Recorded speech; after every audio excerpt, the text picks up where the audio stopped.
સ્વાગત છે તમારું એમજે ટીચિંગમાં. હું છું જય મહેતા. ટેટ ટાટ એક ઝાટકે સિરીઝનો આપણો આ 5મો લેક્ચર છે, જ્યાં હું તમને અધ્યયનના સિદ્ધાંતોમાંથી લેવ વાઇગોસ્કીનો સામાજિક સાંસ્કૃતિક સિદ્ધાંત સમજાવીશ. દરેક વિડીયોની જેમ આ વિડીયોમાં પણ સૌથી પહેલાં હું તમને કન્ટેન્ટ સમજાવીશ, ત્યારબાદ તેના એમસીક્યુ સોલ્વ કરાવીશ. એમસીક્યુની અંદર ટેટ ટાટ અને સીટેટ આ બધી એક્ઝામના એમસીક્યુનો પણ સમાવેશ કરેલો છે, એટલે તમને ખબર પડે કે એક્ઝામની અંદર કેવા પ્રકારના પ્રશ્ન પૂછાઈ શકે છે.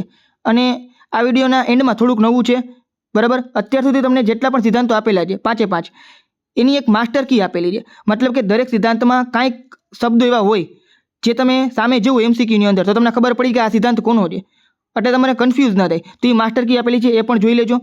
અને મારો એવો જ પ્રયત્ન હોય છે કે વિડીયો પૂરો થાય ને ત્યાં સુધીમાં તમને દરેક વસ્તુ યાદ રહી જાય, તમારે પીડીએફ વાંચવાની પણ જરૂર ના પડે. એટલે વિડીયોને છેલ્લે સુધી અને ધ્યાનથી જોજો. બાકી પીડીએફ તમને ટેલિગ્રામમાં મળી જ જશે. આ વિડીયો પૂરો થશે એટલે તરત તમને ટેલિગ્રામમાં પીડીએફ મળી ગઈ હશે, એટલે ટેલિગ્રામ ચેનલ પણ જોઈન કરી નાખજો. અને બાકીના વિડીયોઝ જો હોય, જે લોકો નવા છે એ લોકોને જણાવી દઉં કે લિંક છે ડિસ્ક્રિપ્શનમાં છે, બરાબર. ટેટ ટાટ એક ઝાટકે આ કોર્સ છે, ફ્રી ઓફ કોસ્ટ છે તમારા માટે, બરાબર. અત્યાર સુધી તો ફ્રી ઓફ કોસ્ટ જ છે, એટલે એને જોઈ લેજો, જેમાં બાકીના બધા વિડીયોઝ પણ આપેલા છે. ક્લિયર થઈ ગઈ એટલી વાત? તો શરૂ કરીએ આપણે.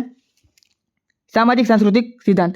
રશિયન મનોવૈજ્ઞાનિક લેવ વાઇગોસ્કીએ પિયાજેના સમકાલીન હતા. મતલબ કે પિયાજે, જીન પિયાજે, બરાબર, અને લેવ વાઇગોસ્કી એ બે એક જ સમયના હતા, પરંતુ તેમના વિચારો અલગ હતા. પિયાજે વ્યક્તિગત વિકાસ પર ભાર મૂક્યો હતો, જ્યારે વાઇગોસ્કીએ સામાજિક, સાંસ્કૃતિક અને ભાષા પર ભાર મૂકેલો હતો. હવે આના ઉપરથી તમને એમસીક્યુ પૂછાઈ શકે છે, બરાબર, કે પિયાજે કોના ઉપર ભાર મૂકેલો હતો અને વાઇગોસ્કીએ કોના ઉપર ભાર મૂકેલો હતો, બરાબર. તેમના સિદ્ધાંતને સામાજિક રચનાવાદ, સોશિયલ કન્સ્ટ્રક્ટિવિઝમ કહે છે. મુખ્ય ખ્યાલો જો સૌથી પહેલાં તમને છે ને અલગ અલગ ખ્યાલો આપેલા છે, બરાબર. 4 ખ્યાલ છે, પછી શૈક્ષણિક ફલિતાર્થ, અને ત્યારબાદ છે ને તમને પિયાજે અને વાઇગોસ્કી એનો તફાવત આપેલો છે. એટલે એકવાર ધ્યાનથી જોઈ લેજો, જે લોકોને કન્ફ્યુઝ થતું હોય એ લોકોને કન્ફ્યુઝ ના થાય, બરાબર. ટેટ 1ની અંદર પણ જ્યારે મેં અલગ અલગ કોર્સ આપેલો હતો એની લિંક પણ તમને ડિસ્ક્રિપ્શનમાં છે. એમાં મેં ઓલરેડી પિયાજે અને આ બધા અલગ અલગ મનોવૈજ્ઞાનિક વિશે સમજાવી દીધું હતું. ફરીથી આપણે બીજી વાર સમજી જઈએ, અને આ વખતે થોડુંક ડીપમાં છે, પહેલાં કરતાં પણ વધારે થોડુંક ડીપમાં છે, એટલે કાંઈ એવો અંદરથી પ્રશ્ન પૂછાઈ જાય તો પણ તમને આવડી જાય. વિકાસને સંભવિત વિસ્તાર, ઝોન ઓફ પ્રોક્સિમલ ડેવલપમેન્ટ, ઝેડપીડી. ઝેડપીડી આ જ્યારે તમને શબ્દ દેખાય ને તો લેવ વાઇગોસ્કી તમને યાદ આવવા જોઈએ, બરાબર છે. આ એક કાલ્પનિક વિસ્તાર છે, એમાં 2 સ્તર તમને આપેલા છે, સ્તર 1 અને સ્તર 2, બરાબર છે. તો સ્તર 1 મતલબ કે પહેલા નંબરનો સ્તર, બાળક જાતે શું કરી શકે છે, વાસ્તવિક વિકાસ. બીજું, બાળક કોઈની મદદથી શું કરી શકે છે, સંભવિત વિકાસ. આ બંને વચ્ચેનું અંતર એટલે ઝેડપીડી. શિક્ષણ ઝેડપીડીમાં થવું જોઈએ. જો કાર્ય ખૂબ સહેલું હોય તો બાળક કંટાળે, અને ખૂબ અઘરું હોય તો ઝેડપીડીની બહાર, મતલબ કે એ નિરાશ થઈ જાય. તો જો ખાલી વસ્તુ એમ છે કે ઘણીવાર તમે હોશિયાર છોકરાને ભણાવતા હો, બરાબર, પણ એને એકદમ સામાન્ય સહેલી વસ્તુ સમજાવો તો છોકરો કંટાળી જાય. અને નબળો વિદ્યાર્થીને તમે અઘરી વસ્તુ સમજાવો ને તો પણ એ કંટાળી જાય. એટલે તમારે એ બેની વચ્ચે સમજાવવું જોઈએ. હોશિયાર નહીં લાગવું જોઈએ કે મને કંઈક નવું શીખવા મળે છે, નબળા નહીં સરળતાથી બધી વસ્તુ સમજાવી જવી જોઈએ, બરાબર છે. સ્તર 1 શું કહે છે કે બાળક શું જાતે કરી શકે છે. સ્તર 2 શું કહે છે કે બાળક કોઈની મદદથી શું કરી શકે છે. તો તમારે આ બે વચ્ચેનો જે વિસ્તાર છે એને ઝેડપીડી, ઝોન ઓફ પ્રોક્સિમલ ડેવલપમેન્ટ કહેવામાં આવે છે. બીજું સ્કેફોલ્ડિંગ. સ્કેફોલ્ડિંગ મતલબ કે પાળ, મચકબંધી, બરાબર છે. બાળકને ઝેડપીડીમાં આગળ વધારવા માટે આપવામાં આવતી હંગામી મદદ, ટેમ્પરરી સપોર્ટ. યાદ રાખજો, પરમનન્ટ નહીં, હંગામી, બરાબર. જેમ કે સંકેત આપવું, ઉદાહરણ તરીકે અડધો ઉકેલ કે પ્રોત્સાહન સ્વરૂપે આપવું. જેમ બાળક શીખતું જાય તેમને મદદ કે પાળથી દૂર કરવામાં આવે, બરાબર છે. જેમ કે તમે સાયકલ શીખતા હો તો પાછળથી કોઈ વ્યક્તિ ટેકો આપતું હોય, કારણ કે તમે પડી ના જાઓ એટલા માટે. ધીમે ધીમે છે એ ટેકો ઓછો કરતું જાય, અને એક સમય એવો કે તમે સાયકલ આરામથી શીખી જાઓ, બરાબર. પાછળ કોઈના સપોર્ટની જરૂર ના પડે. અથવા તમે સરળ સાયકલ શીખતા હો તો પાછળ જે સપોર્ટના વ્હીલ લગાડો, બરાબર. એ વ્હીલ સાઈડમાં પડેલા હોય, એમાંથી સૌથી પહેલાં તમે એક વ્હીલ કાઢી નાખો, પછી ધીમે ધીમે બીજું વ્હીલ કાઢી નાખો, અને આપણે જે મુખ્ય જે 2 વ્હીલ હોય છે એનાથી સાયકલ ચાલતી હોય બેલેન્સ કરીને. તો આને શું કહેવાય? સ્કેફોલ્ડિંગ કહેવાય, બરાબર. વધુ જાણકાર અન્ય, મોર નોલેજેબલ અધર, કે એમ કેવો, જે વ્યક્તિ શીખનાર કરતાં તે ચોક્કસ વિષયમાં વધુ જાણે તો તેને એમ કેવો કહેવાય. શિક્ષક, માતા પિતા, મિત્ર, ઇન્ટરનેટ, કોમ્પ્યુટર વધારે પણ હોઈ શકે. જો એમ કહેવાનો મતલબ શું? આપણા કરતાં વધારે જાણનાર વ્યક્તિને એમ કહેવો કહેવાય, બરાબર.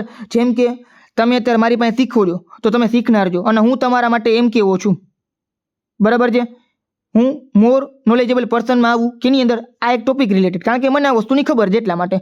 બરાબર, મેં ઘણી બધી વાર ભણાવેલું છે અને હું તમને ભણાવું છું.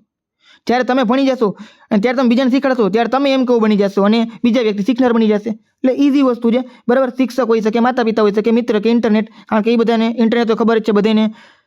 એનામાં તો બધી વસ્તુ આવેલી જ હોય છે. ગૂગલ છે, અત્યારના તો AI આવી ગયું છે, એટલે બધું તમે એને પૂછી શકો છો. હવે ભાષા અને વિચાર, ચોથું લેંગ્વેજ એન્ડ થોટ્સ. વાયગોસ્કી માટે ભાષા એ સૌથી વધુ મહત્વનું સાંસ્કૃતિક સાધન છે. વાણીના 3 પ્રકારો છે: સામાજિક વાણી,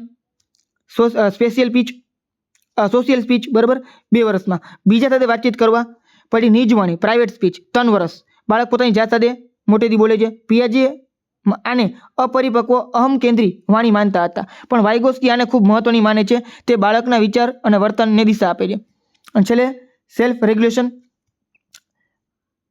આંતરિક વાણી, બરાબર, ઇનર સ્પીચ, 7 વર્ષ. નિજ વાણી ધીમે ધીમે મનમાં ચાલતી પ્રક્રિયા બની જાય છે, એમાં પરિણમે છે. હવે એનો મતલબ શું સમજાવું તમને, સાંભળજો. 2 વર્ષમાં સામાજિક વાણી હોય, 3 પ્રકારની વાણી છે, બરાબર. સ્પીચના કેટલા પ્રકાર છે? 3 પ્રકાર. કયા વર્ષે? 2 વર્ષે, 3 વર્ષે અને 7 વર્ષે, બરાબર છે. હવે તમને હું તમને બાયફર્ગેટ કરીને આપું છું, મતલબ વર્ગીકરણ કરીને તમને આપું છું, બરાબર. તમને પૂછે કે વાયગોસ્કીના મતે વાણીના કેટલા પ્રકાર છે અથવા તો સ્પીચના કેટલા પ્રકાર છે, તો ઓપ્શન શું આવશે? 3. કયા પ્રકાર છે? સામાજિક વાણી, નિજ વાણી અને આંતરિક વાણી. સામાજિક એટલે social speech, private speech, inner speech. 2 વર્ષ, 3 વર્ષ અને 7 વર્ષ. હવે જો બીજા સાથે વાતચીત કરે, નાનું બાળક જ્યારે બીજા સાથે વાતચીત કરે એને સામાજિક વાણી કહેવાય. પ્રાઇવેટ સ્પીચ એટલે શું? તમે જ્યારે કોઈ વાર છે સિરિયલ જોતા હો, કોઈ પણ સિરિયલની અંદર કોઈક વાર છે ને તમે જોતા હશો કોઈ ગાંડાની જેમ એકલું એકલું વાતું કરતું હોય, પોતાની યારે જ વાતું કરતું હોય, બરાબર. કોઈક વિલન સ્વરૂપનું કોઈક વ્યક્તિ હોય, બરાબર. સ્પીચ અલગ અલગ તમે સિરિયલ સ્ટાર પ્લસમાં આવતી જોઈ છે.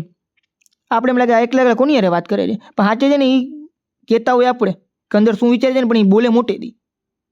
ઘણી વાર છે ને આવું જ્યારે નાનો હતો ને ત્યારે પ્રશ્ન પૂછતો કે ભાઈ આ જે બેન છે એ મોટેથી બોલે છે, પણ સાંભળવાળું કોઈ છે ને તો હું કામ આટલું મોટેથી બોલે છે. પણ આવી જે સ્પીચ છે ને એને પ્રાઇવેટ સ્પીચ કહેવાય. બાળક છે ને 3 વર્ષની અંદર મોટેથી બોલતો હોય તો તમારે સમજી જવાનું કે સિરિયલમાં આ લોકો બધા 3 વર્ષના જ છે, બરાબર. પિયાજે છે ને આ વાણીને અપરિપક્વ અથવા અહમ કેન્દ્રી માનતા હોય છે. વાયગોસ્કીને ખૂબ મહત્વની માને છે, કારણ કે એના વિકાસ ઉપર ઘણો ભાર આપતી હોય છે. એટલે નાનું બાળક એકલું એકલું બોલતું હોય, મોટેથી બોલતું હોય, વિચાર અને વર્તન ને દિશા આપે છે. અને આ જે વાણી છે પ્રાઇવેટ સ્પીચ, બરાબર છે, ધીમે ધીમે એ વસ્તુ મનમાં બોલવાનું ચાલુ થઈ જાય. તમે ઘણી વાર છે એ 7 વર્ષ પડી જાય એટલે મતલબ કોઈ પણ આપણા જેવા કોઈ પણ વ્યક્તિ છે મનમાં કંઈક વિચારતા હોય, ઘણી બધી વસ્તુ આપણે પોતાની જાતે સાથે વાત કરતા હોય, તો પોતાની જાતે વાત કરવી ને એને નિજ વાણી, ઇનર સ્પીચ કહેવાય, બરાબર. જેમ કે તમે કોઈ સિરિયલ જતા હોય તો એમાં કોઈ વ્યક્તિ છે પોતાના મનમાં વિચારતો પણ એના શબ્દ આપણને સંભળાતો હોય, કારણ કે એ રીતના વાત કરતા એટલા માટે દેખાડવા માંગતા હોય, તો એને ઇનર સ્પીચ કહેવાય. આ સમજી ગયો છો તમે? ચાલો હવે શૈક્ષણિક ફલિતાર્થો.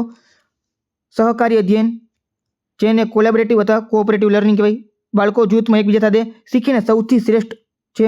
પછી પિયર ટ્યુટરિંગ, હોશિયાર બાળક નબળા બાળકોને શીખવે છે.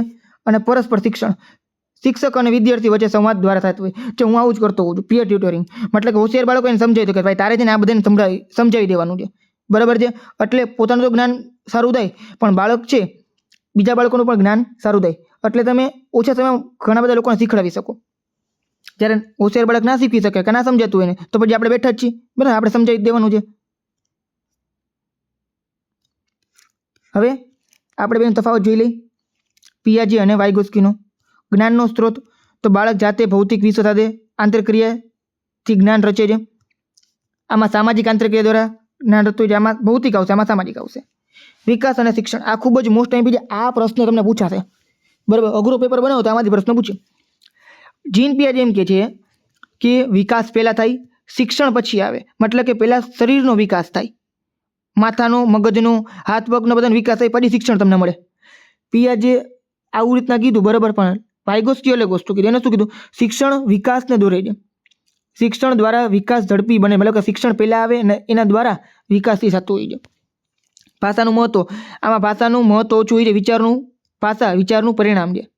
ભાષા જે વિચારનું પરિણામ છે, આમાં ભાષાનું ખૂબ મહત્વ છે. ભાષા વિચારનું ઘડતર કરે છે, મતલબ કે પેલા ભાષા શીખે એના દ્વારા વિચારનું ઘડતર થતું હોય છે. જો બે અલગ અલગ છે પણ બે ખૂબ જ મહત્વના છે. એમ ના વિચારતા કે આ સાચું, બંને સાચા છે, બંને પોતપોતાની રીતે સાચા છે, એટલે કોઈને પકડી નહીં બી જવાનું, બરાબર.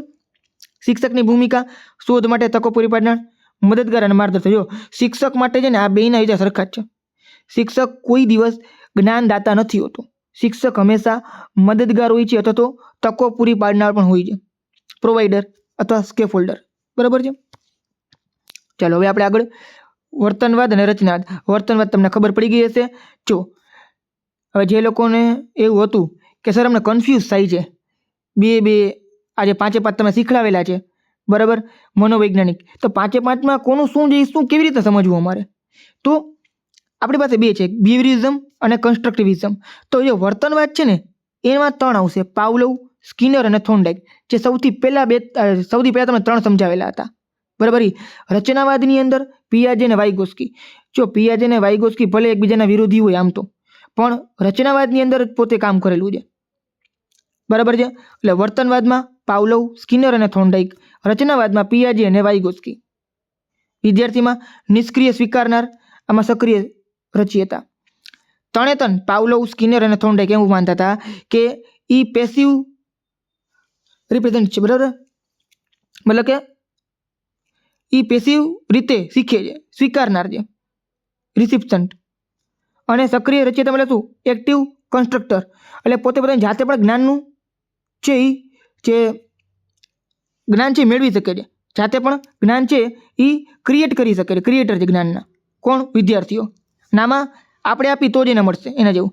પ્રેરણા, બાહ્ય, ઇનામ કે સજા, બરાબર છે. આમાં આંતરિક પ્રેરણા, જિજ્ઞાસા, જાણવાની ઈચ્છા. પદ્ધતિ, ગોખણપટ્ટી, ડ્રીલ, પુનરાવર્તન. ડ્રીલ મતલબ શું? એકને એક વસ્તુ વારંવાર કરવી ડ્રિલિંગ કહેવાય. ગોખણપટ્ટી જે પુનરાવર્તન છે, વારંવાર પુનરાવર્તન કરવું. સમસ્યા ઉકેલ, જૂથ ચર્ચા અને પ્રયોગ પદ્ધતિ. હવે યાદ રાખજો, જે 2020ની નવી પોલિસી છે એ પ્રમાણે આપણે બાળક કેન્દ્રી વસ્તુ શીખડાવવાની છે, બરાબર. એટલે પિયાજે અને વાઇગોસ્કી તમને સૌથી વધારે પૂછાશે.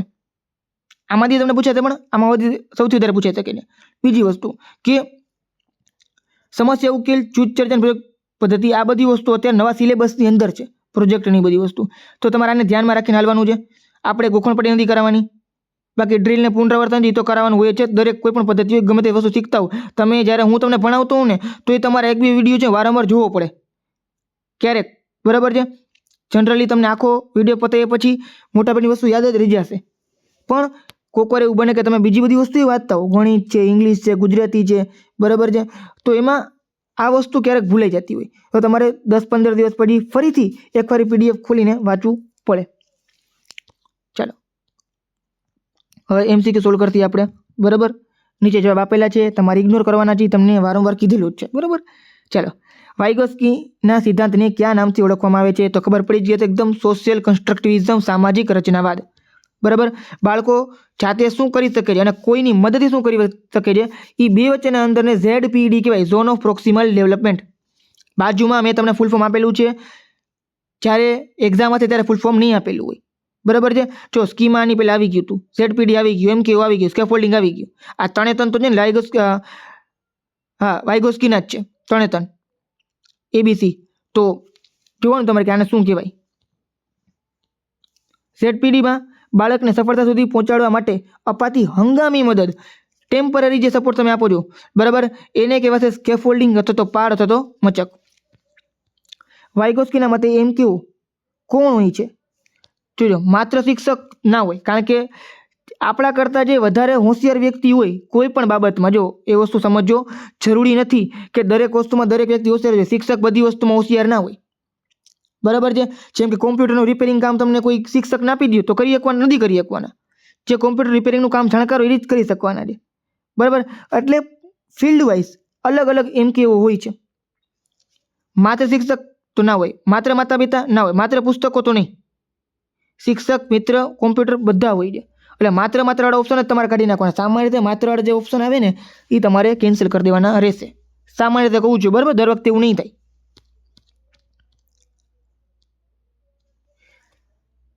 વાઇગોસ્કી માટે સૌથી વધુ મહત્વનું સાંસ્કૃતિક સાધન કયું છે? તો ભાષા. યાદ રાખજો, આ પ્રશ્ન 3 વાર એક્ઝામમાં પૂછાઈ ગયેલો છે, બરાબર છે. એકવાર જૂની ટેટમાં અને 2 વાર ટેટની અંદર. વાઇગોસ્કી માટે સૌથી વધુ મહત્વનું શું છે? તો ભાષા જ છે, કારણ કે એનો સિદ્ધાંત જે પ્રમાણેનો છે. બાળક પોતાની જાત સાથે મોટેથી બોલે છે, જેને આપણે પ્રાઇવેટ સ્પીચ કહેતા હોઈએ છીએ. વાઇગોસ્કી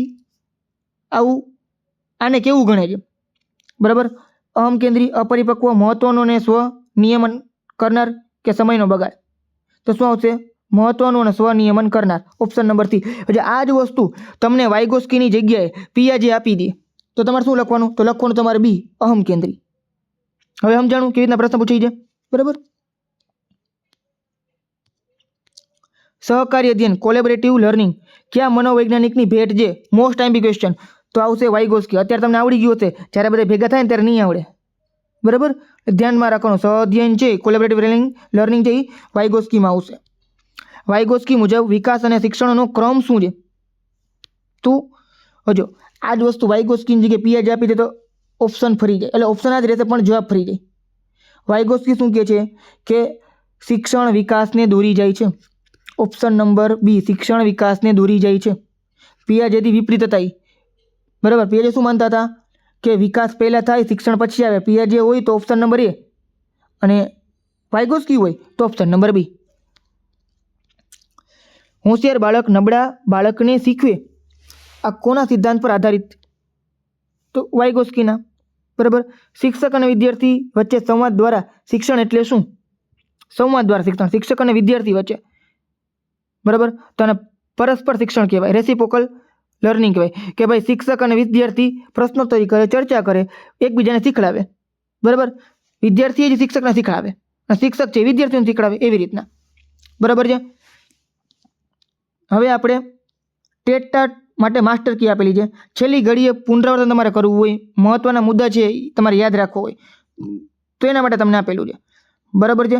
ધ્યાનથી જોઈ લેજો એટલે તમારું જે કન્ફ્યુઝન છે એ તમારું દૂર થઈ શકે. અને એક્ઝામ વખતે તમને અમુક શબ્દ હાઇલાઇટેડ હોય એ તમે સામે આવે તો તમને ખબર પડી જાય કે શું લખવું જોઈએ. બાકી જો મિત્રો, જો વિડીયો તમને ગમતો હોય તો સાચે લાઇક કરી નાખજો. બરાબર. અને તમને સારી ખરાબ ગમી એક કમેન્ટ કરી નાખો. જેટલા લોકો જોઈ ને બધા લોકો કમેન્ટ કરો. ખાલી એક થંબ આપી દો કમેન્ટની અંદર. બરાબર ને. કમેન્ટમાં ખાલી પેલું અંગૂઠાવાળું જે સાઇન છે એ તમે કમેન્ટ કરી નાખો. જો હું ખાલી મારા માટે નથી કરતો, આમાંથી સાચે મને કોઈ લાભ નથી થતો. હું તમારા માટે આટલું મટીરિયલ બનાવું છું, વિડીયો બનાવું છું ને, એમાં મારો ખર્ચો વધે છે, મને ફાયદો કાંઈ નથી થતો. બરાબર. છતાં તમારા માટે ફ્રીમાં આપું છું. શું કામ ખબર છે? કારણ કે મારું એવું માનવું છે કે હું જેવી રીતના તમને બધાને મદદ કરું ને, બરાબર, ભવિષ્યમાં તમે મારી પાસેથી કાંઈક શીખીને બીજા લોકોને મદદ કરો. બરાબર છે. એટલે હું તમને બધી વસ્તુ આવી રીતના આપું છું. તમને લાગતું હશે કે સરને ઘણા બધા રૂપિયા યુટ્યુબમાંથી મળતા હતા, કાંઈ નથી મળતું એવી રીતના તમને લાગે ખાલી. બરાબર. એટલે મારી એવી જ ઈચ્છા છે કે બીજા લોકો સુધી આ વસ્તુ પહોંચવી જોઈએ ગમે એમ કરીને. બરાબર. તો બીજા લોકો સુધી પહોંચાડવા માટે સિમ્પલ વસ્તુ છે કે યુટ્યુબની જે એલ્ગોરિધમ જે પ્રમાણે કામ થવું જોઈએ, હાઈપ આપી દો, લાઈક કરી નાખો, કમેન્ટ કરી નાખો, બસ આ 3 જ વસ્તુ તમને કીધી છે. ન હોય તો સબસ્ક્રાઈબ કરી નાખો. એ તમને જ કામ આવે. સબસ્ક્રાઈબ કરેલો હશે તો વિડીયો તમને પહોંચતા રહેશે. બરાબર. તેટલું તમે કરતા જાઓ. એટલે માનવતાવાળી વસ્તુ છે. ખાલી એવું નથી કે ભાઈ તમે જે બીજાના લોકોના વિડીયો જોતા હો ને એ લોકો કહેતા હોય કે ભાઈ તમે પરાણે લાઈક કરો ને આ બધી વસ્તુ, હું તમને પરાણે કહેતો નથી કે વસ્તુ, હું બીજા લોકો માટે જ કહું છું. બરાબર. થોડુંક સમજવાનું હોય. તમે એક શિક્ષક છો. બરાબર. અને મારું ખાલી એટલું જ માનવું છે કે તમે 2026માં ગવર્મેન્ટ શિક્ષક બની જાઓ અને બીજા ઘણા બધા લોકોને મદદ કરો. તો એના માટે તમારે થોડીક મને મદદ કરવી પડે આ બધી વસ્તુ કરીને. બાકી હમણાં જે કોર્સ છે એ કોર્સનો તો પેમેન્ટ કરી નાખીશ હું. તમે કમેન્ટ નહીં કરો ને તો હું પેમેન્ટવાળો કોર્સ કરી નાખીશ. 100 રૂપિયા 200 રૂપિયાનો તમારો કોર્સ થઈ જશે. મજા કરું છું, એવું કાંઈ નથી થવાનું. ફ્રી જ છે તમારા માટે. ચાલો. આંતરદૃષ્ટિ, ઇનસાઇટ શબ્દ કોહલર ગેસ્ટાલ્ટ સાથે જોડાયેલો છે, થોન્ડાઇક સાથે નહીં. થોન્ડાઇક પ્રયત્ન અને ભૂલ. તો થોન્ડાઇક આવશે તો પ્રયત્ન અને ભૂલ જ તમારે યાદ રાખવાનું છે. આંતરદૃષ્ટિ આ શબ્દ તમને આવે તો કોહલર સાથે જોડાયેલો છે. હવે કોહલર વિશે હું તમને પછી સમજાવવાનો જ છું. એ પછી આવશે એ અલગ અલગ જગ્યાએ. બરાબર. પ્રોગ્રામ લર્નિંગ, પ્રોગ્રામેડ લર્નિંગ સ્કિનરના સિદ્ધાંત પર આધારિત છે. સ્કિનરમાં પ્રોગ્રામેડ લર્નિંગ આવશે. નિજવાણી, પ્રાઇવેટ સ્પીચ, વાઇગોસ્કી સકારાત્મક માટે છે અને પિયાજે માટે અહમ કેન્દ્રી છે. તમને કીધું હતું પ્રાઇવેટ સ્પીચ છે, વાઇગોસ્કી માટે સકારાત્મક છે, પિયાજે માટે અહમ કેન્દ્રી છે. આપણે એમસીક્યુમાં જોઈ લીધું હતું. એસઆર થિયરી અને RS theory. SR theory Thorndike, RS theory Skinner. બરાબર છે. આરએસ થિયરી જે સ્કિનર છે, એસઆર થિયરી જે થોન્ડાઇક છે.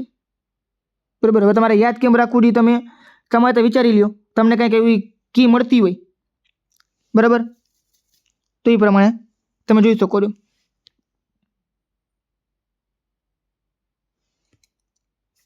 પાવલોવ શારીરિક પ્રતિક્રિયા, લાળ ઝરવી. સ્કિનર જે અનૈચ્છિક વર્તન, લીવર દબાવવું. અનૈચ્છિક વર્તનનો શું મતલબ છે કે જે પોતાની ઈચ્છા નથી છતાંય દબાવે છે. બરાબર.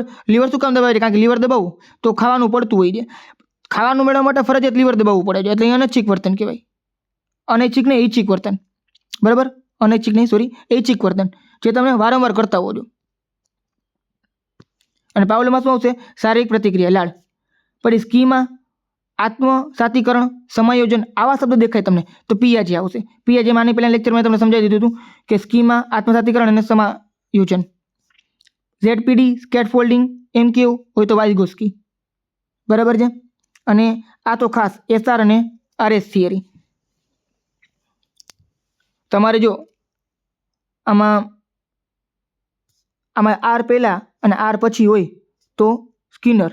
આર પહેલાં આર પછી એક વસ્તુ યાદ રાખી લેવાનું, મતલબ કે એસઆર આરએસ થિયરી. તો આર પહેલાં છે, આમાં શું આવશે? આર પછી આવશે. સ્કિનર તો રનો આર થાય, તો આર પહેલાં આર પછી વાળું એક જ છે, આરએસ થિયરી અને સ્કિનર. બાકી તો એસઆરમાં થોન્ડાઇક થઈ જશે. તો આવું તમે કંઈક બનાવીને યાદ રાખી શકો તમારી રીતે. ક્લિયર થઈ ગયું? ચલો, આ પૂરું થાય છે. આખી વિડીયો તમને ટેલિગ્રામ મળી જશે. અને ગમ્યું હોય તો ફરીથી કહું છું, લાઈક કરી નાખજો, શેર કરી નાખજો, ચેનલ સબસ્ક્રાઈબ કરી નાખજો અને થંબ આપી દેજો કમેન્ટની અંદર, એટલે તમને ગમે છે એ મને ખબર પડે. તો મળીએ આપણે નેક્સ્ટ વિડીયોમાં, જ્યાં હું તમને ફરીથી કંઈક નવો ટોપિક સમજાવવાનો છું. અને લગભગ હવે હું તમને છે ને પદ્ધતિશાસ્ત્ર સમજાવવાનો છું, સોશિયલ સાયન્સનું. બાકીના વિષયનું પણ આવશે, પણ તમે જોતું રહેવું હું તમને શું કરાવવાનો છું. એ કાંઈ નક્કી નથી હજી, પણ વિડીયો તમારે જોવો પડશે. અને દરેક પદ્ધતિશાસ્ત્રના વિડીયો તમે બધા લોકો જોઈ લેજો. માની લો તમે ગણિત વિજ્ઞાનના છો, છતાં પણ સોશિયલ સાયન્સનું પદ્ધતિશાસ્ત્ર તમે જોવાનું જ છે, કારણ કે એ બધી વસ્તુ તમને છે ને પેપર 1માં ક્યાંક ને ક્યાંક કામ આવશે. બરાબર છે, એટલા માટે કહું છું.